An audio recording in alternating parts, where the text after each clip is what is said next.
سلفائٹ episode 21۔ بارش کی بوندوں نے شدت پکڑی تھی۔ یک لخت ہر طرف گہرے سیاہ بادلوں کی وجہ سے اندھیرا سا پھیل گیا تھا۔ خانم اپنے بیگ کو سنبھالتے ہوئے بینچ سے اٹھی تھی اور گیٹ کی طرف قدم بڑھا دیے تھے۔ اس سے پہلے بارش تیز ہوتی وہ ہاسٹل پہنچنا چاہتی تھی۔ آرجے کی نظر بینچ پر رکھے اس کے موبائل پر پڑی تھی۔ اس نے بے اختیار ہی ہاتھ بڑھا کر خانم کا موبائل اٹھایا تھا۔ Don't touch my phone you muggles, wallpaper پر لکھا تھا اور نیچے ایک سانپ منہ کھولے ڈسنے کو تیار تھا۔ آرجے کا بے اختیار قہقہہ بلند ہوا تھا۔ اس نے چہرہ اٹھا کر آسمان کی طرف دیکھا تھا۔ اس کا چہرہ بارش سے بھیگ گیا تھا۔ وہ بے تحاشا ہنس رہا تھا۔ اسے یقین نہیں آ رہا تھا کہ واقعی وہ اس لڑکی کا موبائل تھا۔ اپنا موبائل مجھے گفٹ کرنے کا ارادہ ہے کیا مس جادوگرنی؟ وہ اونچی آواز میں چلایا تھا۔ خانم کرنٹ کھا کر پلٹی تھی، پھر تیز تیز قدموں سے اس کی جانب بڑھی تھی۔ آج یہ دلچسپ نظروں سے اسے دیکھ رہا تھا۔ خانم نے اس کے ہاتھ سے موبائل پکڑا نہیں، چھپٹا تھا، اور پھر اسے ایک گھوری سے نوازتی واپس جا چکی تھی۔ وہ بارش میں بیٹھا بھیگ رہا تھا۔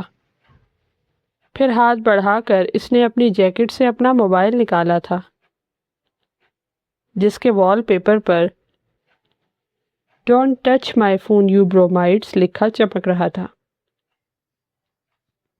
برومائڈس عام لوگ تھے، جبکہ ایچ پی سیریز کے مطابق مگل ایسے لوگ تھے جو عام ہوتے تھے، جنہیں جادو نہیں آتا تھا۔ دونوں کے موبائل کا وال پیپر ایک ہی پیغام دیتا تھا کہ عام لوگوں، ہمارے فون کو مت چھوؤ۔ وہ کتنی ہی دیر بارش میں بیٹھا بھیگتا اور ہنستا رہا تھا۔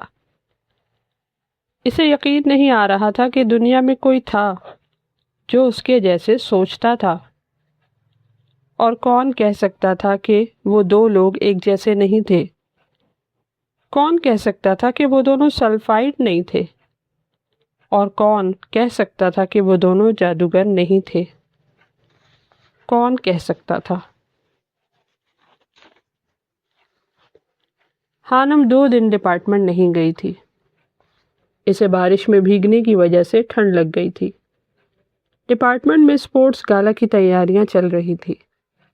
آج ان کے ڈپارٹمنٹ میں مشاعرہ تھا۔ مشہور شاعروں کو دعوت دی گئی تھی۔ شام کو 5 بجے وہ تیار ہو کر ڈپارٹمنٹ پہنچ گئی تھی۔ ہر جگہ رنگ بکھرے پڑے تھے، خوشبوؤں میں بسی لڑکیاں دیکھنے لائق تھیں۔ ڈپارٹمنٹ کے باہر جنت روڈ پر رونق لگی ہوئی تھی۔ شاعروں نے ہمیں بور ہی کرنا ہے آرجے، تم ہی کچھ سنا دو۔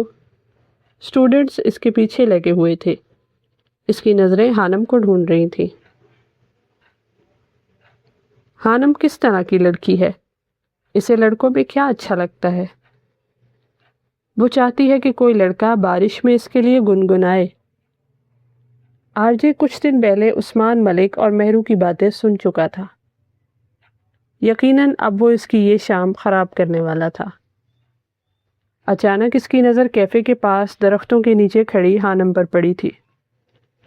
وہ خباثت سے مسکرایا تھا۔ گٹار تھامنے کے بعد اب وہ گنگنانا شروع ہو گیا تھا۔ اسٹوڈنٹس خاموش ہو چکے تھے۔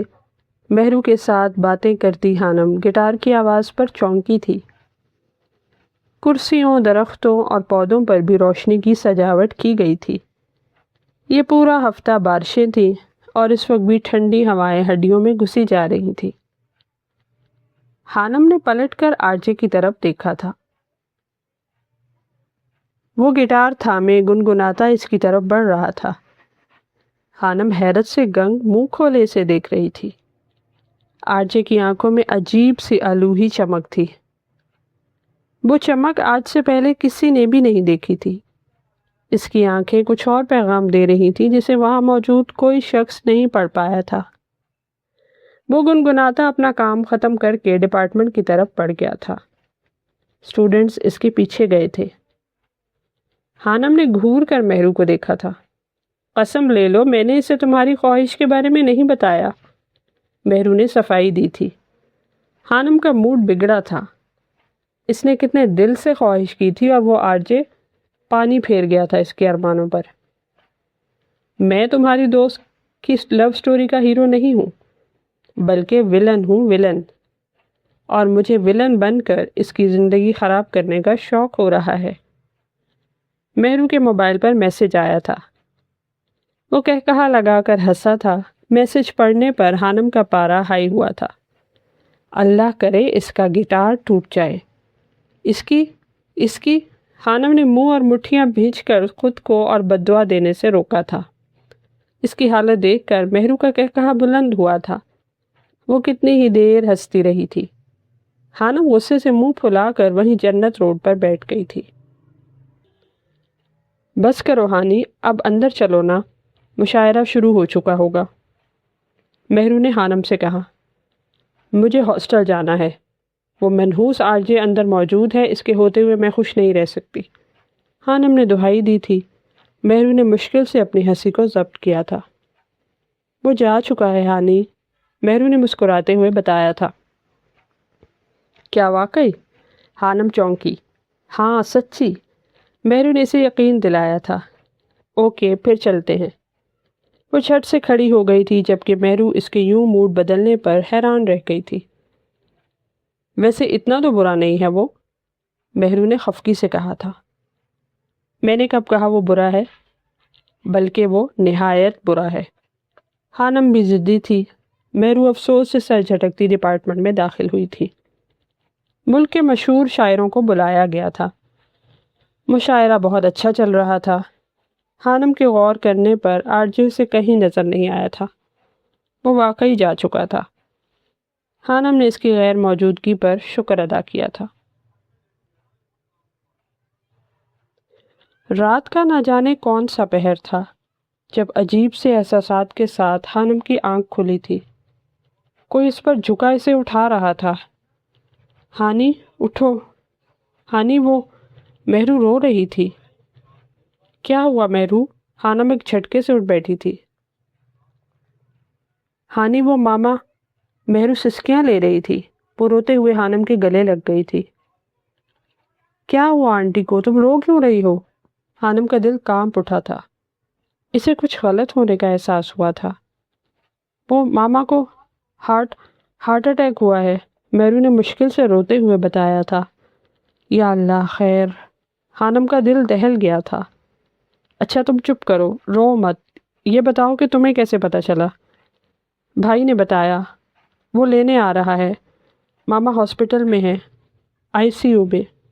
یہ سب سن کر ہانی کی اپنی آنکھیں نم ہو گئی تھیں۔ اس نے مہرو کو پانی پلایا تھا۔ صبح کے 4 بجے کا وقت تھا۔ خانم کمرے سے باہر نکلی تھی۔ وہ سیدھا کاؤنٹر پر گئی تھی جہاں رات کو گارڈ ڈیوٹی دیتا تھا۔ اس نے کاؤنٹر پر موجود گارڈ کو سب بتایا تھا، جس نے وارڈن کو کال کی تھی۔ مہرو کے گھر فون کرنے پر انہیں خبر کی تصدیق مل چکی تھی۔ کچھ دیر بعد مہرو اپنے بھائی کے ساتھ جا چکی تھی، جبکہ وارڈن نے خانم کو اس وقت مہرو کے ساتھ جانے کی اجازت نہیں دی تھی۔ خانم کو غصہ تو بہت آیا تھا، لیکن وہ ہاسٹل کے قوانین کو نہیں توڑ سکتی تھی۔ جارڈن، تم آج کل کہاں ہوتے ہو؟ میں کچھ دنوں سے دیکھ رہا ہوں کہ تم زیادہ تر وقت باہر گزارتے ہو۔ کیوں؟ انتھونی جارڈن سے پوچھ رہا تھا۔ کیونکہ میں باہر نہیں جا سکتا، جارڈن نے غصے سے الٹا سوال پوچھا تھا۔ جا سکتے ہو لیکن؟ کیا لیکن؟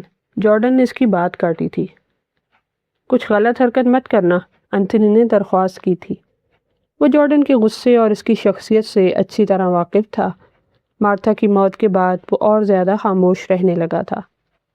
پہلے تو زیادہ وقت گھر اور جم میں گزارتا تھا یا پریکٹس کرتے ہوئے، لیکن آج کل وہ بہت عجیب سا رویہ اپنائے ہوئے تھا۔ جلدی جلدی میں ناشتہ کرتا تھا جیسے کہیں پہنچنا ہو، بار بار وقت دیکھا کرتا تھا۔ ڈونٹ وری، جو کروں گا سب ٹھیک ہی کروں گا۔ جارڈن نے سرد سے لہجے میں کہا تھا، جبکہ جارڈن سر ہلا کر رہ گیا تھا۔ پیرس میں بہت بڑا سالانہ فیشن شو ہو رہا تھا، جس کا ایلا کو کافی عرصے سے انتظار تھا۔ مشکل سے انہیں ٹکٹس ملی تھیں۔ اس وقت وہ دونوں شو دیکھنے کے لیے نکل رہی تھی۔ جیسے ہی وہ دونوں پارکنگ ایریا میں پہنچی، ماہی کو عجیب سا احساس ہوا تھا۔ اسے روڈ پر ایک بائک کھڑی نظر آئی تھی اور اس پر سوار ہیلمٹ پہنے وہ شخص۔ وہ اسے کئی دنوں سے نوٹ کر رہی تھی۔ کیا ہوا ماہی، جلدی چلو، ایلا نے گاڑی میں بیٹھتے ہوئے کہا تھا۔ ہاں چلو۔ ماہی کے چہرے پر الجھن واضح تھی۔ وہ گاڑی میں بیٹھ گئی تھی، لیکن اس کی نظر بیک ویو مرر سے گاڑی کے پیچھے آتی بائک پر تھی۔ اس کے حواس باختہ ہونے لگے تھے۔ ایلا، مجھے لگتا ہے کوئی ہمارا پیچھا کر رہا ہے، ماہی نے ڈرتے ہوئے بتایا تھا۔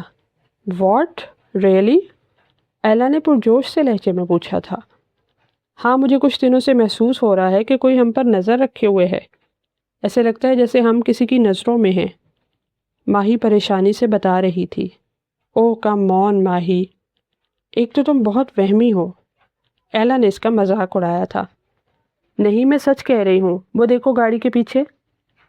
ماہی نے اشارہ کرتے ہوئے دوبارہ مرر میں دیکھا تھا، لیکن اب وہ بائک غائب تھی۔ اس کا دماغ چکرا گیا تھا۔ کہاں؟ ایلا نے پوچھا تھا، لیکن ماہی کے پاس کوئی جواب نہیں تھا۔ تمہیں ریسٹ کی ضرورت ہے ماہی، ہر شام کو لے کر تم ذہنی طور پر ڈسٹرب ہو چکی ہو، ایلا نے سنجیدگی سے کہا تھا، جبکہ ماہی خاموش ہو گئی تھی۔ وہ اب اسے کیا بتاتی، کیا سمجھاتی کہ اس نے واقعی بہت دفعہ اس ہیلمٹ پہنے شخص کو اپنے آس پاس دیکھا تھا، لیکن وہ یہ بھی جانتی تھی کہ ایلا کبھی اس کا یقین نہیں کرنے والی تھی، اس لیے اس نے بحث کرنا ضروری نہیں سمجھا تھا۔ 2 دن گزر گئے تھے، مہرو واپس نہیں آئی تھی۔ اس کی امی کی طبیعت اب کچھ ٹھیک تھی۔ ویکینڈ آ گیا تھا، ہانم بھی گھر چلی گئی تھی، اور پھر گھر سے آسیہ بیگم کو ساتھ لے کر وہ مہرو کی ماں کی خیریت دریافت کرنے گئی تھی۔ اچھا کیا تم آ گئی۔ مہرو اسے دیکھ کر بہت خوش ہوئی تھی، البتہ وہ کافی کمزور نظر آ رہی تھی۔ اس کی امی کی طبیعت کافی حد تک سنبھل گئی تھی، لیکن وہ ابھی بھی بیمار تھی۔ کافی دیر بیٹھنے کے بعد وہ اب واپس جانے کے لیے تیار تھی۔ اچھا سنو، کل منڈے ہے، تم یونیورسٹی جاؤ گی؟ مہرو نے پوچھا تھا۔ ہاں، صبح ہاسٹل چلی جاؤں گی، ہانم نے جواب دیا تھا۔ کل تم ڈپارٹمنٹ نہیں جاؤ گی؟ شام 4 بجے سے پہلے تم نے نیب آفس کے پاس پہنچنا ہے۔ ہاسٹل سے آٹو لے لینا اور پھر اوبر کروا لینا، لیکن کسی کو بتانا نہیں ہے، مہرو نے رازداری سے کہا تھا۔ ہانم اس کی بات سن کر چونکی تھی۔ کیوں، خیریت تو ہے، تم ایسے کیوں کہہ رہی ہو؟ بتانا کیوں نہیں؟ ہانم کو حیرانگی ہوئی تھی۔ وہ سب میں تمہیں بعد میں بتاؤں گی، ابھی بس اتنا یاد رکھو کہ 4 بجے سے پہلے نیب آفس کے سامنے میں وہیں آؤں گی۔ مہرو نے 4 بجے پر زور دیا تھا۔ یہ تم دونوں سرگوشیوں میں کیا باتیں کر رہی ہو؟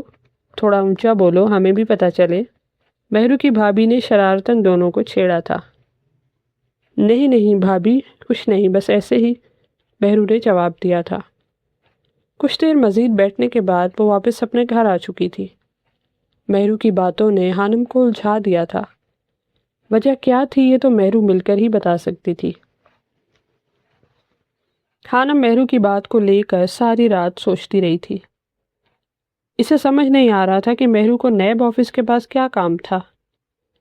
اس نے مہرو سے پوچھنے کے لیے 2-3 بار اس کا نمبر ملایا تھا جو آف جا رہا تھا۔ کیا مصیبت ہے یار، وہ جھنجھلا گئی تھی۔ اگلے دن بھی وہ اس کا نمبر ملاتی رہی تھی۔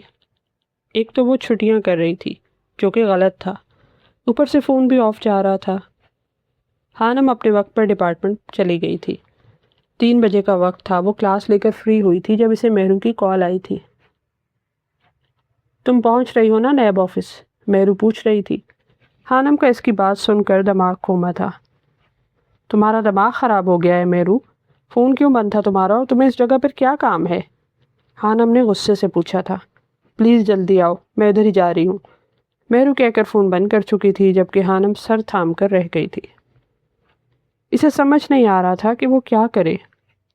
کسی کو بھی بنا بتائے یوں کلاس چھوڑ کر اس کی بتائی جگہ پر پہنچنا خانم کے لیے بہت عجیب تھا۔ کہیں مہرو کسی مصیبت میں تو نہیں؟ اچانک اس کے ذہن میں خیال آیا تھا اور بالآخر وہ ہمت کر کے یونیورسٹی سے باہر نکل آئی تھی۔ 3:40 پر وہ نیب آفس کے سامنے تھی۔ وہاں آرمی کی کثیر تعداد نظر آ رہی تھی۔ خانم کا دل گھبرا رہا تھا۔ مہرو کا کہیں نام و نشان تک نہیں تھا۔ 15 منٹ وہ روڈ پر کھڑی رہی تھی۔ لوگ اسے عجیب و غریب نظروں سے گھور رہے تھے۔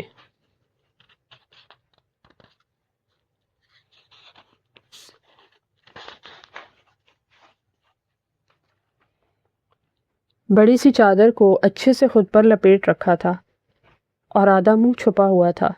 خانم نے کانپتے ہاتھوں سے موبائل نکالا تھا۔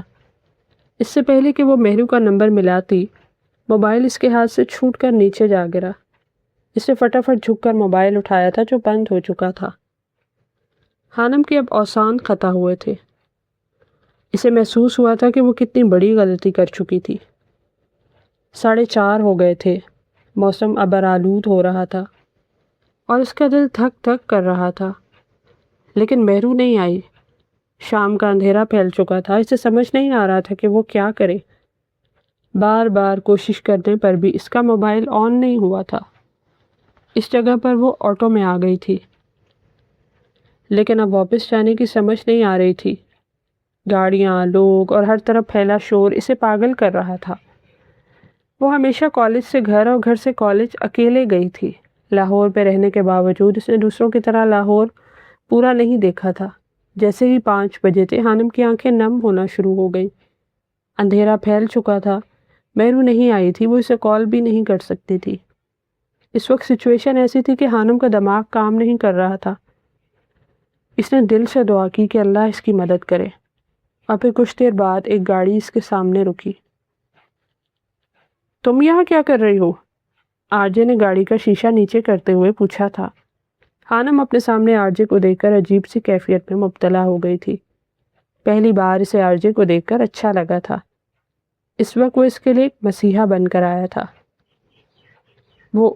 وہ میں خانم کے الفاظ ساتھ نہیں دے رہے تھے۔ گاڑی میں بیٹھو۔ اس کا انداز حکمیہ تھا۔ بنا کچھ سوچے سمجھے خانم دوسری طرف کا دروازہ کھول کر گاڑی میں بیٹھ گئی تھی۔ کچھ دیر گاڑی میں خاموشی چھائی رہی تھی۔ خانم کی آنکھیں چھلکنے کو تیار تھیں۔ کسی کا انتظار کر رہی تھی؟ آرجے نے نارمل سے لہجے میں پوچھا تھا۔ مجھے ہاسٹل جانا ہے، خانم نے خود پر قابو پاتے ہوئے کہا تھا، البتہ اس کی آواز رند گئی تھی۔ اوکے۔ آرجے نے گاڑی کا رخ کیمپس کی طرف موڑ دیا تھا۔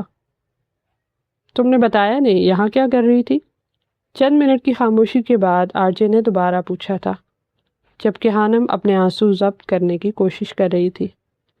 کیا ہوتا اگر آرجے وہاں نہ آتا؟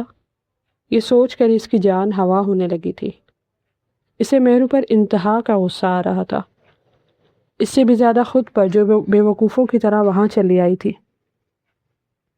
خانم نے آرجے کی بات کا کوئی جواب نہیں دیا۔ آرجے کو اس کی خاموشی چڑھا رہی تھی۔ اس نے گاڑی میں میوزک لگا دیا تھا۔ پلیز اسے بند کر دو، خانم نے التجا کی تھی۔ اس کا سر درد سے پھٹ رہا تھا۔ اور گاڑی تیز چلاؤ، مجھے جلدی ہاسٹل پہنچنا ہے۔ اسے پریشانی ہو رہی تھی، اگر وہ مقررہ وقت پر ہاسٹل نہ پہنچی اور لیٹ ہو گئی تو وارڈن اسے نہیں بخشے گی۔ اس کی بات پر آرجے پر الٹا اثر ہوا تھا۔ اس نے گاڑی کی رفتار کم کی، جبکہ میوزک کا والیوم تیز کر دیا تھا۔ خانم نے آنکھیں میچ کر خود کو غلط کہنے سے روکا تھا۔ اس وقت وہ اس کے رحم و کرم پر تھی۔ مجھے یہاں مہرو نے بلایا تھا، کچھ کام تھا، لیکن وہ لیٹ ہو گئی، آ نہیں سکی۔ بالآخر اسے بولنا ہی پڑا تھا۔ اس کی بات سننے کے لیے آرجے نے میوزک بند کیا تھا۔ اوکے، وہ بس اتنا ہی کہہ پایا تھا۔ خاموشی، خاموشی، ایک طویل خاموشی چھا گئی تھی۔ ویسے ہو تو تم 5 فٹ 4 انچ کی، لیکن نخرہ کیوں ہے تم میں اتنا؟ آرجے کی بات پر خانم نے حیرت سے رخ موڑ کر اسے دیکھا تھا۔ وہ اب اسے گھور رہی تھی۔ ہاں نا، اتنی ہی ہائٹ ہے تمہاری، 1 انچ اوپر نیچے ہو سکتا ہے۔ وہ ڈیٹوں کی طرح ہنسا تھا۔ ویسے تمہارا میری گاڑی میں بیٹھنا اس بات کی گواہی دیتا ہے کہ یا تو میں نہایت باکردار لڑکا ہوں یا پھر تم بھی میرے ہی جیسی ہو۔ وہ کہا لگا کر ہنسا تھا۔ خانم بس خود پر ضبط کر رہی تھی۔ وہ کچھ ایسا نہیں بولنا چاہتی تھی جس سے آرجے کو غصہ آتا اور وہ اسے چھوڑ کر چلا جاتا۔ میری مجبوری کا فائدہ اٹھانے کی کوشش مت کرو۔ خانم کا لہجہ کاٹدار تھا۔ آرجے کا کہا بلند ہوا تھا۔ کیا بات ہے؟ ویسے نا مجھے تم میں کوئی دلچسپی نہیں ہے، اگر ہوتی بھی تو میں زبردستی کا قائل نہیں ہوں۔ ویسے بھی مجھے یاد آیا کہ تم تو میری قانونی بیوی ہو، میری گاڑی پر حق رکھتی ہو، اسی لیے میں تم پر کوئی احسان نہیں کر رہا بلکہ تم اپنا حق استعمال کر رہی ہو۔ وہ اسے چڑھانے میں کوئی کمی نہیں چھوڑ رہا تھا۔ تمہارا نام کس نے رکھا؟ اب خانم کسی حد تک نارمل ہو چکی تھی۔ میں نے خود۔ وہ پھر ہنسا تھا۔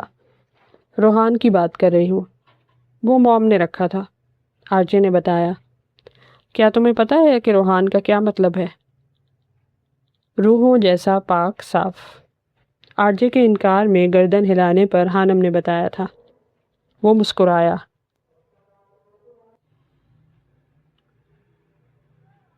اتنا پاک صاف نام ہے تمہارا، پھر اپنے آپ کو غلاظت میں کیوں پھینک رکھا ہے؟ آرجے کی مسکراہٹ غائب ہوئی۔ اس کے چہرے پر سختی پھیل گئی۔ خانم کے اس سوال کا اس کے پاس کوئی جواب نہیں تھا، اور مجھے اس چیز سے کوئی فرق نہیں پڑتا کہ میں کیسا ہوں اور کیسا نہیں، اور تمہیں بھی مجھ پر اتنی گہری نظر رکھنے کی ضرورت نہیں ہے، وہ سخت سے لہجے میں بولا تھا۔ خانم خاموش ہو گئی۔ کون سا ہاسٹل ہے تمہارا؟ وہ لوگ گیٹ نمبر 4 سے ہاسٹل ایریا میں داخل ہو گئے تھے۔ پہلے بوائز ہاسٹل تھا۔ ہاسٹل ایریا میں رونق لگی ہوئی تھی، ہر طرف لڑکے گھومتے نظر آ رہے تھے۔ کچھ آگے آنے پر ایس ٹی سی والے راستے پر لڑکیاں اور لڑکوں کے گروپ چہل قدمی کر رہے تھے۔ یہیں اتار دیں، میں خود چلی جاؤں گی، خانم نے تمیز سے کہا تھا۔ میں نے پوچھا ہاسٹل نمبر بتاؤ، اور بے فکر رہو میں تم سے ملنے ہاسٹل نہیں آنے والا، وہ ایک ایک لفظ چبا کر بولا تھا۔ 11 خانم نے جواب دیا تھا۔ کچھ منٹ بعد وہ اس کے ہاسٹل کے سامنے کھڑے تھے۔ خانم بنا کچھ کہے گاڑی سے باہر نکلی تھی اور فٹافٹ ہاسٹل کے گیٹ کی طرف بڑھ گئی تھی۔ جیسے ہی وہ گیٹ کھول کر اندر داخل ہوئی تھی، آرجے نے گہرا سانس لیا تھا۔ شام کے 7 بج رہے تھے۔ اب وہ گاڑی واپسی کے لیے موڑ چکا تھا۔ خانم نے ہاسٹل آنے کے بعد شکرانے کے نفل ادا کیے تھے۔ اللہ نے اس کی حفاظت کی تھی۔ اسے مہرو پر شدید غصہ تھا، اور اسی غصے کی وجہ سے اس نے دوبارہ مہرو کو کال نہیں کی تھی۔ اگلے دن مہرو ہاسٹل آئی تھی۔ اس کے سر پر پٹی بندھی ہوئی تھی۔ خانم اسے یوں دیکھ کر حیران ہو گئی تھی۔ سوری خانم، کل جب میں تمہارے پاس آ رہی تھی تو چھوٹا سا ایکسیڈنٹ ہو گیا، مہرو نے بتایا تھا۔ خانم کو اس پر جتنا بھی غصہ تھا وہ اس کی حالت دیکھ کر کم ہوا تھا۔ پلیز معاف کر دو، میں نے بعد میں تمہارا نمبر ملایا تھا لیکن وہ بند جا رہا تھا۔ خانم کے سرد و جامد تاثرات دیکھ کر مہرو نے صفائی پیش کی تھی۔ ٹھیک ہے، خانم اتنی بھی پتھر دل نہیں تھی۔ اب وہ اس سے ڈرائیور کے بارے میں پوچھ رہی تھی جسے زیادہ چوٹ آئی تھی۔ وہ دونوں ڈپارٹمنٹ کے لان میں بیٹھی تھی۔ مہرو کے والد کا اسلام آباد میں ٹرانسفر ہوا تھا۔ وہ لوگ کچھ دنوں تک وہاں شفٹ ہونے والے تھے۔ مہرو کا ابھی کنفرم نہیں تھا۔ خانم اسے منع کر رہی تھی کہ وہ نہ جائے، وہ افسردہ تھی۔ جب مہرو اسے یقین نہیں دلا سکی تو اس نے موبائل نکال کر یوٹیوب پر ویڈیوز دیکھنی شروع کر دی تھی۔ جتنا وقت تم ان ویڈیوز دیکھنے میں لگاتی ہو، اگر اتنا پڑھو نا تو تم ٹاپ کرو، آر جے نہیں۔ اس بار بھی آر جے نے ٹاپ کیا تھا۔ تم بھی آر جے جتنی ذہین تو ہو ہی نا۔ آر جے ذہین نہیں، چالاک ہے مہرو۔ خانم نے موبائل پر نظریں گاڑے جواب دیا تھا۔ ذہین اور چالاک میں کیا فرق ہوا بھلا؟ مہرو نے اچنبے سے پوچھا تھا۔ چالاک تو ابلیس بھی تھا مہرو، اگر وہ ذہین ہوتا تو شیطان نہ ہوتا۔ خانم کی بات نے مہرو کو گنگ کر دیا تھا۔ وہ بہت گہری بات کہہ گئی تھی، اور ان سے کچھ فاصلے پر پیچھے کھڑے آر جے کے قدم جو مہرو سے کچھ پوچھنے آیا تھا پتھر کے ہو گئے تھے۔ اس نے دانت بھینچ کر خود پر قابو پایا تھا۔ اور پھر واپس پلٹ گیا تھا۔ وہ دونوں کیفے میں بیٹھی تھی۔ موسم کافی خوشگوار تھا۔ ان سے کچھ فاصلے پر مکی اور آر جے دوسرے ٹیبل پر بیٹھے تھے۔ آر جے مکی سے کچھ بات کر رہا تھا جبکہ مکی کی نظریں موبائل کی اسکرین پر جمی تھی۔ آر جے نے ہاتھ بڑھا کر مکی سے موبائل چھینا تھا۔ مکی اس وقت کوئی چیٹنگ پڑھ رہا تھا، میسج چیٹنگ۔ نمبر پر XH لکھا ہوا تھا۔ وہ مکی کی کوئی ایکس گرل فرینڈ تھی جس سے اب اس کا بریک اپ ہو چکا تھا۔ آر جے موبائل واپس کرو۔ مکی ایک دم بوکھلا گیا تھا۔ تم ابھی تک اسے بھولے نہیں ہو؟ آر جے نے پوچھا۔ بھول چکا ہوں، بس تم موبائل واپس کرو۔ مکی اس سے موبائل چھیننے کی کوشش کر رہا تھا لیکن آر جے نے نہیں دیا۔ کچھ سوچتے ہوئے آر جے نے وہ نمبر ملایا تھا۔ مکی کے چہرے کا رنگ فک ہوا تھا۔ بیل جا رہی تھی۔ ان کے سامنے دوسری میز پر رکھا ہوا خانم کا موبائل بجا تھا۔ آر جے چونکا تھا۔ خانم نے موبائل اٹھا کر دیکھا تھا اور نمبر دیکھ کر اس کے چہرے کا رنگ اڑا تھا۔ اس نے کال فوراً کٹ کی تھی۔ آر جے نے دوبارہ کال ملائی تھی۔ اس بار پھر خانم کے موبائل پر رنگ ہوئی تھی۔ خانم نے کانپتے ہاتھوں سے کال ریسیو کی تھی۔ ہیلو۔ اس کی آواز میں غصہ اور خوف دونوں تھے۔ آر جے کو وہ منظر صاف دکھائی دیا تھا۔ کال اٹھانے اور ہیلو بولنے والی خانم تھی۔ آر جے کو یونیورسٹی کی بلڈنگ اپنے سر پر گرتی ہوئی محسوس ہو رہی تھی۔ اس نے جھٹکے سے مکی کی طرف دیکھا تھا جو پھیکے پڑتے چہرے کے ساتھ کبھی خانم کو تو کبھی آر جے کو دیکھ رہا تھا۔ اس نے آر جے کو دیکھتے ہوئے نفی میں سر ہلایا تھا جیسے کہہ رہا ہو مت کرو آر جے۔ آر جے کا دماغ چکرایا تھا۔ اسے اپنی آنکھوں کے سامنے اندھیرا چھاتا محسوس ہو رہا تھا۔ یعنی وہ ہانی خانم ہی تھی جو مکی کی گرل فرینڈ تھی، جبکہ دوسری طرف خانم پریشان سی موبائل کی اسکرین کو گھور رہی تھی۔ آر جے فون بند کرتے ہوئے اٹھا تھا اور ڈپارٹمنٹ کی طرف بڑھ گیا تھا۔ آر جے میری بات سنو۔ مکی اس کے پیچھے لپکا تھا لیکن آر جے رکنے والا نہیں تھا۔ کیا ہوا ہانی، کس کا فون تھا؟ مہرو نے پوچھا تھا۔ ہاں وہ خانم گڑبڑا گئی تھی۔ اس سے پہلے وہ کچھ کہتی مہرو کے موبائل پر رنگ ہوئی تھی۔ بھائی کی کال ہے، مہرو کہتے ہوئے کال ریسیو کی تھی۔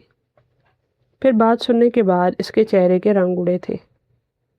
کیا ہوا مہرو، سب ٹھیک ہے نا؟ خانم نے پوچھا تھا۔ میں آتی ہوں بھائی، مہرو جواب دیتے ہوئے بوکھلاہٹ میں اٹھی تھی۔ سب ٹھیک تو ہے نا؟ خانم نے دوبارہ پوچھا تھا۔ نہیں ہانی، ماما کی طبیعت بہت خراب ہے۔ بھائی ہاسٹل کے باہر میرا انتظار کر رہے ہیں، مجھے جانا ہوگا۔ مہرو نے کانپتی آواز سے اسے بتایا تھا۔ اللہ خیر کرے، تم دھیان سے جاؤ۔ مہرو اس بات پہ سر ہلاتی آگے بڑھ گئی تھی جبکہ خانم واپس اپنی جگہ پر بیٹھ گئی تھی۔ اس کے سامنے جوس کا گلاس رکھا تھا۔ کچھ دنوں سے سب غلط ہو رہا تھا۔ پہلے مہرو کی امی کو ہارٹ اٹیک، پھر مہرو کا اسے نیب آفس کے پاس بلانا، مہرو کا ایکسیڈنٹ۔ رات اس نے پھر سے وہی خواب دیکھا تھا جس میں کسی نے اسے آگ اگلتے دریا میں دھکا دے دیا تھا۔ اس آگ کی جلن خانم کو محسوس ہوتی تھی اور اب اس ملک کی کال آنا۔ خانم کو کسی انہونی کا احساس ہو رہا تھا۔ اس کا دل کانپ رہا تھا۔ وہ کیفے سے اٹھنے کے بعد ڈپارٹمنٹ کی طرف بڑھ گئی تھی۔ اس کی اسائنمنٹ مکمل نہیں تھی، صبح جمع کروانی تھی۔ اگر میں ہاسٹل چلی گئی تو سو جاؤں گی، کیوں نہ لائبریری میں بیٹھ کے کام مکمل کر لوں؟ خانم سوچتے ہوئے لائبریری کی طرف بڑھ گئی تھی۔ آج جنت روڈ پر اسٹوڈنٹس کا رش نہیں تھا۔ روڈ اور کیفے خالی خالی سا نظر آ رہا تھا۔ پہلی وجہ تو یہ تھی کہ جنت روڈ کے دونوں تقریباً 8-10 ڈپارٹمنٹ تھے جن میں سے کچھ ڈپارٹمنٹس کے فائنل پیپرز لیٹ ہوئے تھے اور اب انہیں سیمسٹر بریک تھی، اس لیے کافی ڈپارٹمنٹس بند تھے۔ جبکہ دوسری وجہ یہ تھی کہ اس دن فیصل آڈیٹوریم میں ٹیکنالوجی پر ایک بہت بڑا سیمینار رکھا گیا تھا جس میں بڑی بڑی شخصیات نے شرکت کرنی تھی۔ ان کے ڈپارٹمنٹ کے بھی تقریباً سبھی اسٹوڈنٹس وہاں گئے ہوئے تھے۔ خانم کا سیمینار میں جانے کا موڈ نہیں تھا۔ وہ لائبریری میں بیٹھی ان حماق سے اسائنمنٹ بنا رہی تھی جب اس کے موبائل پر وائبریشن ہوئی۔ لائبریری میں ایک دو اسٹوڈنٹس تھے۔ خانم نے موبائل دیکھا، ملک کی کال تھی جو ابھی کچھ دیر پہلے بھی آئی تھی اور وہ مہرو میں الجھ کر بھول گئی تھی۔ نمبر دیکھ کر خانم کی تیوری چڑھی تھی۔ اس نے غصے سے کال اٹھائی تھی۔ ہیلو۔ خانم کی آواز سے بھی غصہ چھلک رہا تھا۔ کیسی ہو مس ہانی؟ کاٹدار لہجے میں پوچھا گیا تھا۔ ذرا ڈپارٹمنٹ کے گراؤنڈ میں تشریف لائیں گی آپ؟ اس سے پہلے خانم کچھ بولتی وہ دوبارہ بولا تھا۔ خانم کو وہ آواز جانی پہچانی محسوس ہوئی تھی۔ اس کی ایک کمزوری تھی، وہ آوازوں میں جلدی سے فرق محسوس نہیں کر پاتی تھی۔ اگر مہرو بھی کسی انجان نمبر سے اسے کال کرتی تھی تو خانم کافی دیر بعد اسے پہچانتی تھی۔ کون؟ خانم کا گلا خشک ہوا تھا۔ ہا ہا ہا ہا ہا۔ دوسری طرف سے آرجے کا کہکہا بلند ہوا تھا۔ وہ اس کے کہکہا لگانے کے انداز سے پہچان گئی تھی۔ ذرا گراؤنڈ میں تشریف لائیں، پھر بتاتا ہوں، وہ کہہ کر فون بند کر چکا تھا۔ خانم کو اپنی روح فنا ہوتی محسوس ہو رہی تھی۔ ملک ہی آرجے ہے؟ نہیں، یہ نہیں ہو سکتا۔ خانم کا دل ڈوب گیا تھا۔ اسے جس بات کا ڈر تھا وہی ہوا تھا۔ ملک نام کے ڈر کا سانپ اس کے سینے میں کنڈلی مارے بیٹھا تھا جو آج اس کے اندر سے نکلا تھا۔ خانم کے ہاتھ اور ٹانگیں باقاعدہ کانپ رہی تھی۔ موبائل اس کے ہاتھ سے چھوٹ کر گود میں گرا تھا اور وہ خشک ہوتے حلق کے ساتھ حالات کو سنبھالنے کی کوشش کر رہی تھی۔ یہ ان دنوں کی بات ہے جب وہ فرسٹ ایئر میں تھی اور اس نے نیا نیا کالج جانا شروع کیا تھا۔ مہرو اور وہ دونوں ایک ہی کالج میں پڑھتی تھی۔ کالج گھر سے کافی فاصلے پر تھا۔ اکثر دیر ہو جانے کے باعث آسیہ بیگم کافی پریشان ہوتی تھی۔ کچھ پیسے جمع کرنے کے بعد انہوں نے خانم کو ایک چھوٹا سا الگ موبائل لے کر دے دیا تھا۔ بے شک ان کے گھر میں غربت تھی، لیکن زندگی ایک پرسکون ندی کی مانند بہہ رہی تھی اور اس ندی میں پہلا پتھر ملک کے آنے سے پڑا تھا۔ فرسٹ ایئر میں انہوں نے کالج میں سینئر کلاسز کو فیئر ویل دی تھی۔ مہرو اپنا اسمارٹ فون لائی تھی۔ چونکہ کالج میں صرف لڑکیاں ہی تھیں اس لیے وہ دونوں خوب اچھے سے تیار ہوئی تھی۔ مہرو نے اچھی کافی فوٹوز بنائی تھی۔ وہ دونوں بہت پیاری لگ رہی تھی، خاص طور پر خانم، اور شاید یہی اس کی بدقسمتی تھی۔ مہرو یہ کون ہے؟ مکی مہرو کے موبائل میں فنکشن کی تصویریں دیکھ رہا تھا جب اس کی نظر مہرو کے ساتھ مسکراتی خانم پر پڑی تھی۔ یہ ہانی ہے، میری بیسٹ فرینڈ، مہرو نے جواب دیا تھا۔ یہ پیاری ہے اور معصوم بھی۔ ہاں، یہ بہت اچھی اور نیک لڑکی ہے، مہرو نے سرسری سے انداز میں جواب دیا تھا۔ مہرو کے نیک کہنے پر مکی دل میں ہنسا تھا۔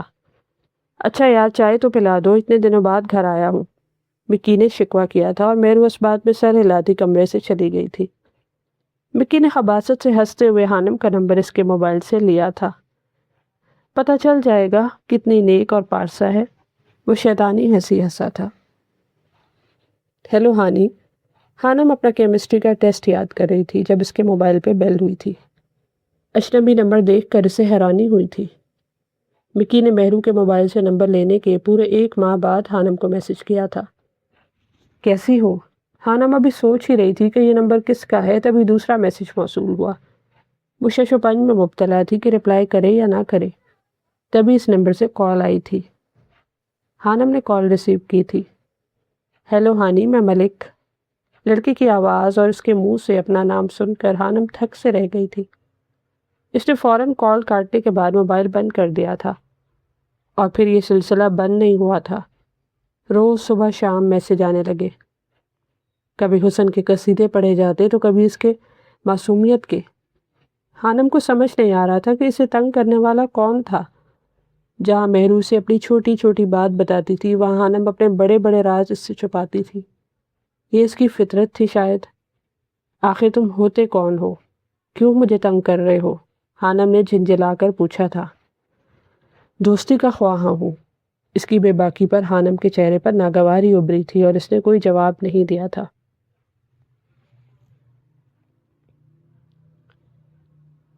پہلی لڑکی ہے جو قابو نہیں آ رہی، 2 ماہ ہو گئے ہیں۔ مکی آرجے کے سامنے صوفے پر براجمان خباثت سے کہہ رہا تھا، ایک ہی نہ ایک دن مان جائے گی۔ دنیا میں ایسی کوئی لڑکی نہیں جو پھسلتی نہ ہو، بس کچھ وقت لیتی ہے اور کچھ لمحوں میں پگھل جاتی ہے۔ آرجے کا نایاب مشورہ دستیاب تھا اور پھر مکی نے ہار نہیں مانی تھی۔ دیکھو پلیز ایک بار بات کر لو، میں باقی لڑکوں جیسا نہیں ہوں، میں بہت الگ ہوں، میں سچ میں تمہیں پسند کرتا ہوں۔ ایک بھولی بھالی لڑکی جس کی دنیا اس کی چھوٹی سی فیملی تھی، جس نے آسائشیں نہیں دیکھی تھی، وہ اس کی چکنی چپڑی باتوں میں پگھلنے لگی تھی۔ مرد کو اللہ تعالیٰ نے بہت شاطر دماغ دیا ہے، وہ اپنی باتوں سے کسی بھی عورت کو بہلا پھسلا اور ورغلا سکتا ہے۔ اس میں بھی قصور عورت کا ہوتا ہے جو پگھل جاتی ہے۔ 2 ماہ کی انتھک محنت کے بعد آخر وہ اس کی طرف مائل ہو ہی گئی تھی۔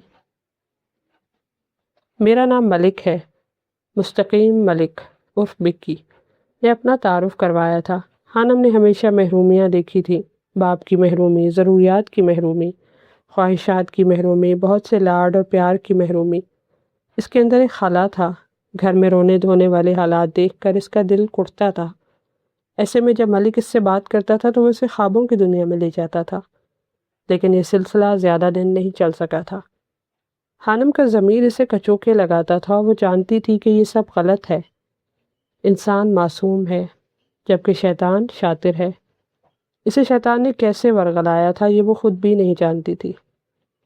ملک سے بات کرتے ہوئے بھی ضمیر کا شور اسے سکون نہیں لینے دیتا تھا۔ اس روز جواد کو سائیکل چاہیے تھی۔ آسیہ بیگم یا کسی اور کے پاس اتنے پیسے نہیں تھے کہ وہ اسے سائیکل لا کر دے سکتے۔ بابا ہمیں کیوں چھوڑ گئے ہیں آپ ہی، کیوں چلے گئے وہ؟ جواد نے روتے ہوئے سوال پوچھا تھا، جبکہ خانم خود رو دی تھی۔ ملک تم چھوڑ تو نہیں جاؤ گے؟ اس روز پہلی بار خانم نے ایک لمبے میسج کی شکل میں بہت سے الفاظ لکھ کر بھیجے تھے، ورنہ وہ بس ہوں ہاں میں جواب دیتی تھی۔ وہ پوچھ رہی ہے مجھے چھوڑ تو نہیں دو گے؟ مکی نے آرجے سے پوچھا تھا۔ اسے کہو کبھی نہیں۔ آرجے کے جواب پر دونوں کا قہقہا ابھرا تھا۔ اس رات خانم سو نہیں پائی تھی، وہ ساری رات سوچتی رہی تھی۔ ضمیر نے اسے یہ بات سمجھا دی تھی کہ وہ غلط کر رہی ہے۔ اس کی نمازیں قضا ہونے لگی تھی، اس کی پڑھائی متاثر ہو رہی تھی، سب سے بڑی بات اس کے چہرے کی رونق ماند پڑ گئی تھی۔ ملک سے بات کرنے کا گناہ اس کے جسم سے کسی جونگ کی طرح چمٹ گیا تھا، جو لمحہ بلمحہ اس کا خون چوس رہی تھی۔ کیا ہو گیا ہے ہانی، تم مجھ سے بات کیوں نہیں کرتی ہو؟ خانم کے اگنور کرنے پر ملک نے شکوہ کیا تھا۔ میں تم سے ملنا چاہتا ہوں۔ اس کی اگلی بات سن کر خانم کا دماغ پھک سے اڑا تھا۔ اس نے فوراً موبائل آف کیا تھا۔ اس نے تو کبھی اس چیز کا تصور بھی نہیں کیا تھا۔ خانم کا دل ملک سے اکتانے لگا تھا۔ اس کی باتیں خانم کا دل خراب کرتی تھی۔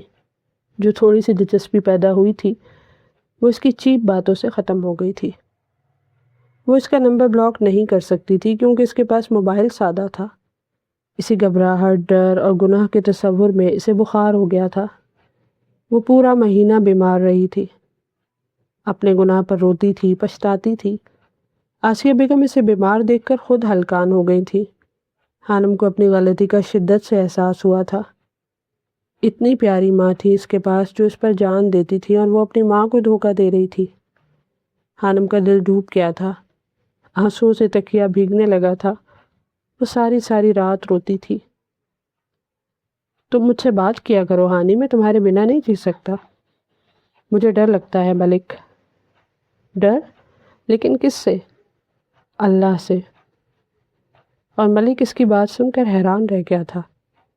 اللہ کا واسطہ ہے میرا پیچھا چھوڑ دو، میں تمہیں پسند نہیں کرتی اور نہ کبھی کروں گی۔ آئندہ مجھے میسج مت کرنا۔ خانم نے اس سے التجا کی تھی۔ وہ ٹھیک ہونے لگی تھی، رو رو کر اپنے گناہوں کی معافی مانگی تھی۔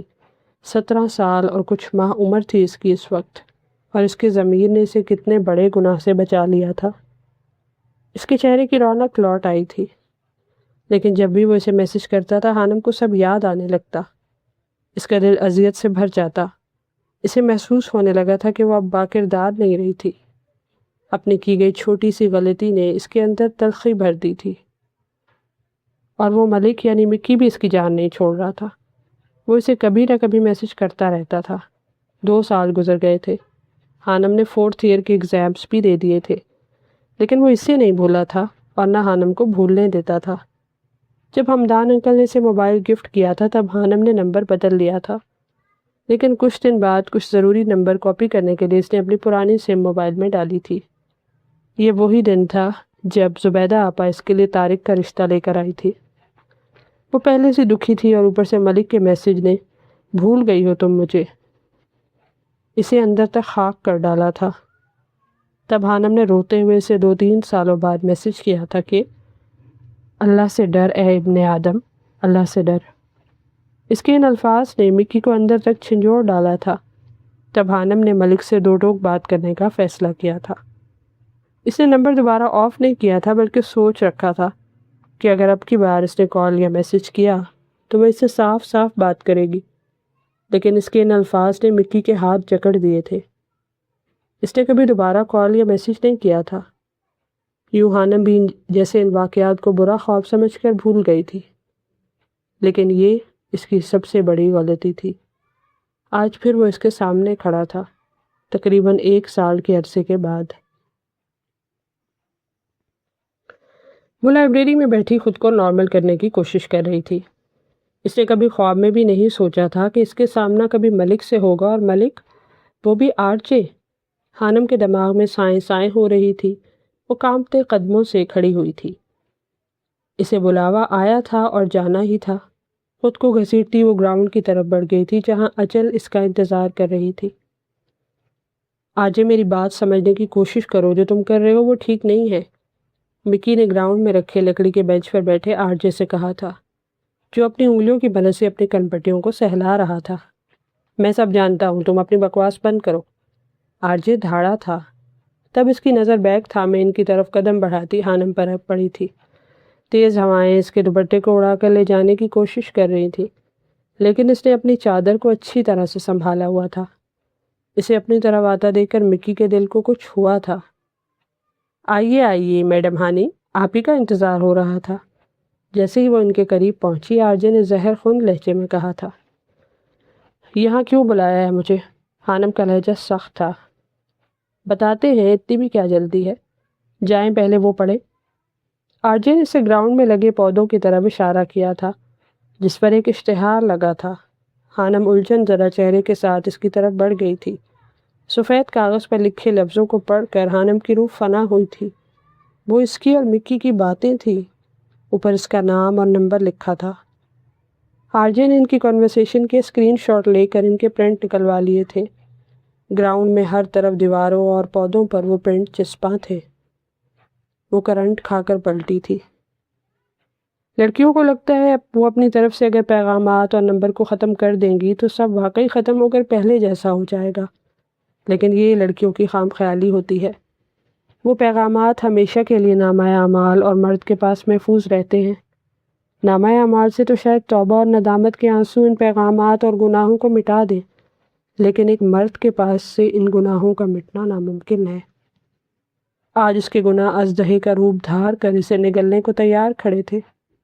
وہ 3-4 سال پہلے ڈر گئی تھی کہ رب کی پکڑ بڑی شدید ہے، اور آج وہ پکڑ میں آ چکی تھی۔ حانم کا دل اتنی زور سے دھڑک رہا تھا جیسے ابھی پسلیاں توڑ کر باہر نکل آئے گا۔ اس نے خشک ہو چکے ہونٹوں پر زبان پھیری تھی۔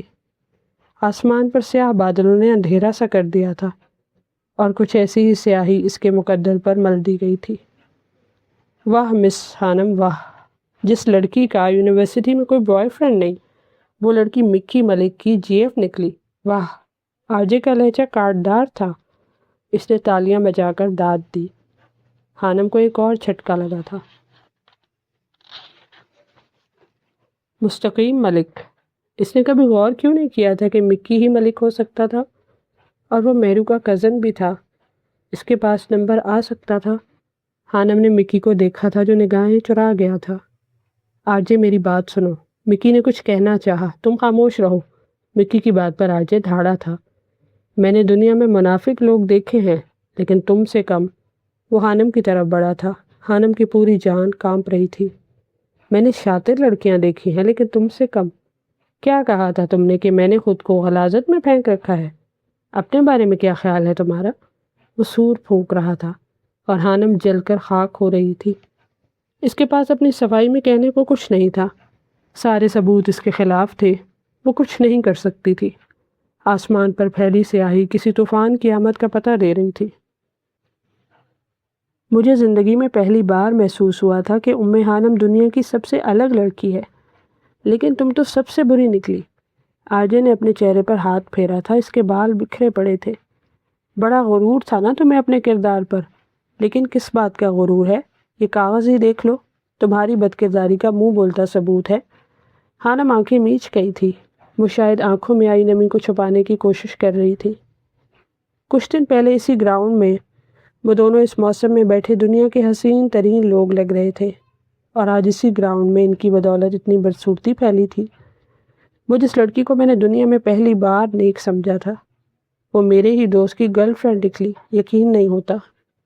وہ خود بھی چل رہا تھا۔ اس وقت آرجے کا دل کر رہا تھا کہ وہ ہر چیز کو بھسم کر دے، مکی کو، ہانم کو، اور پھر خود کو بھی۔ اس کی آنکھیں شعلے اگل رہی تھیں اور ہانم بھسم ہو رہی تھی۔ دنیا میں آرجے کو اتنی نفرت کسی سے نہیں ہوئی تھی جتنی اس وقت اسے اپنے سامنے کھڑی اس لڑکی سے ہو رہی تھی۔ یہ تو سنا تھا کہ 900 چوہے کھا کے بلی حج کو چلی، آج دیکھ بھی لیا۔ ہانم کا دل کیا تھا زمین پھٹے اور وہ اس میں دفن ہو جائے۔ تمہیں تو سب نے الگ سمجھا تھا، لیکن تم بھی وہی نکلی نا، 3rd کلاس، ماں باپ سے چھپ کر مردوں سے باتیں کرنے والی۔ آرجے نے گویا تابوت میں آخری کیل ٹھونکا تھا۔ ہانم نے مٹھیاں بھینچ لی تھی، اذیت کی ایک گہری لہر اس کے جسم و جاں میں پھیل گئی تھی۔ ہانم اور اس کا کردار اتنا بدصورت تھا، یہ ہانم کو آج پتہ چلا تھا۔ سنو، بس مکی ہی تھا یا پھر اور بھی تھے؟ کسی سے تو ملی ہوگی نا، اور اب کتنے لڑکوں سے چکر ہے تمہارا؟ وہ اس طرح سے بولتا نہایت بھونڈا لگ رہا تھا۔ ہانم نے کچھ کہے بنا واپسی کی طرف قدم بڑھائے تھے۔ ڈپارٹمنٹ کے باہر اجل منہ کھولے اس کا انتظار کر رہی تھی۔ سب ختم ہوا تھا، سب کچھ، اور وہ خود بھی۔ تم ایسے نہیں جا سکتی، آرجے چلایا تھا۔ ہانم کے قدم رکے تھے، بارش نے ہانم کے خاک ہوتے وجود پر پہلی بوند برسائی تھی۔ وہ مرے مرے قدموں سے مکی کی طرف بڑھی تھی۔ اس نے اپنی چادر کو ہلنے نہیں دیا تھا۔ اور تم تو مستقیم تھے نا؟ میں عورت ہوں، بھٹکنا مقدر تھا، بھٹک گئی۔ اللہ نے ہمیشہ مستقیم کو صراط کے ساتھ رکھا ہے، صراط المستقیم، سیدھا راستہ۔ تم کیسے بھٹک گئے؟ تم تو مستقیم تھے۔ کتنی التجائیں کی تھی کہ معاف کر دو مجھے، نہیں کیا نا؟ تم تو کر سکتے تھے نا، تم تو مستقیم تھے۔ وہ رو رہی تھی، اس کی آواز رن چکی تھی، اس کی آنکھوں میں دیکھ رہی تھی۔ مکی کا دل کانپا تھا، وہ کچھ کہنے لگا تھا، لیکن ہانم آرجے کی طرف بڑھ گئی تھی۔ جو کچھ آپ نے کہا بالکل ٹھیک کہا، ایک ایک لفظ سچا ہے، میں کسی چیز سے انکار نہیں کر رہی، لیکن میری ایک دعا ہے۔ جس دن ہر ذی روح کو زندہ کیا جائے گا اور مردوں کو قبروں سے اٹھایا جائے گا، میری دعا ہے کہ ہمارا اس دن بھی سامنا نہ ہو۔ ہانم نے آنکھوں میں آئی نمی کو ہاتھ کی ہتھیلی سے رگڑتے ہوئے کہا تھا۔ وہ پلٹی تھی۔ تم جیسی منافق لڑکی کو دیکھنا بھی کون چاہے گا؟ آرجے نے چلا کر کہا تھا۔ ڈپارٹمنٹ سے باہر جنت روڈ جہنم کا روپ دھارے آگ کے شعلے اگل رہی تھی۔ آج ہانم سب ہار گئی تھی، اپنی معصومیت، اپنی ہنسی، اپنا کردار، اپنا اعتماد، اپنی نیک نامی، اپنی ذات، اور شاید اپنی زندگی بھی۔ اس کی سانسوں کی ڈور الجھ رہی تھی۔ ہانم کو اپنا سانس رکتا ہوا محسوس ہو رہا تھا۔ بارش کسی طوفان کی طرح برس رہی تھی۔ مکی نے نم آنکھوں سے اسے ڈپارٹمنٹ سے باہر جاتے دیکھا تھا، اور پھر سب ختم ہو گیا تھا۔ یہ تم نے اچھا نہیں کیا آرجے، مکی اس کی طرف بڑھا تھا۔ تم اپنی بکواس بند رکھو۔ آرجے نے مکی کو دھکا دیا تھا، وہ لڑکھڑا کر پیچھے ہٹا تھا۔ تم سب جانتے تھے، تم نے نہیں بتایا مجھے۔ آرجے کی آنکھیں سرخ انگارہ ہو رہی تھیں۔ تیز ہوا کے ساتھ بارش پتھروں کی مانند ان کے جسم سے ٹکرا رہی تھی۔ سب پتا تھا تمہیں، کیوں چھپایا مجھ سے، کیوں؟ مجھے نہیں پتا تھا کہ جس ہانم کا تم ذکر کرتے ہو وہی ہانی ہے۔ جس دن میں نے اسے یونیورسٹی میں دیکھا تھا مجھے تب پتا چلا تھا۔ میں نے صرف اس لیے نہیں بتایا کہ یہ کوئی اتنی بڑی بات نہیں تھی، اور مجھے لگا تھا شاید تمہیں برا لگے گا۔ مکی نے ڈرتے ڈرتے صفائی دی تھی۔ مجھے کیوں برا لگتا؟ کیوں برا لگتا؟ ہاں، تم مجھے پہلے بتا دیتے تو میرے ذہن میں اس کی اچھائی کا خاکہ نہ بنتا۔ آرجے کا دل جل رہا تھا، لیکن کیوں یہ وہ خود نہیں جانتا تھا۔ مجھے لگا شاید تم ہانم کو پسند کرتے ہو، اس لیے۔ پسند؟ مائی فٹ! ایسی لڑکیاں نفرت کے بھی قابل نہیں ہوتی۔ پہلے بھی ایسی 1000 لڑکیاں ہماری زندگی میں آئی ہیں، پہلے تو تم نے کبھی ایسے ریئیکٹ نہیں کیا، پھر آج کیوں؟ مکی نے سوال اٹھایا تھا۔ کیونکہ وہ لڑکیاں جیسی ہوتی ہیں ویسی دکھتی ہیں،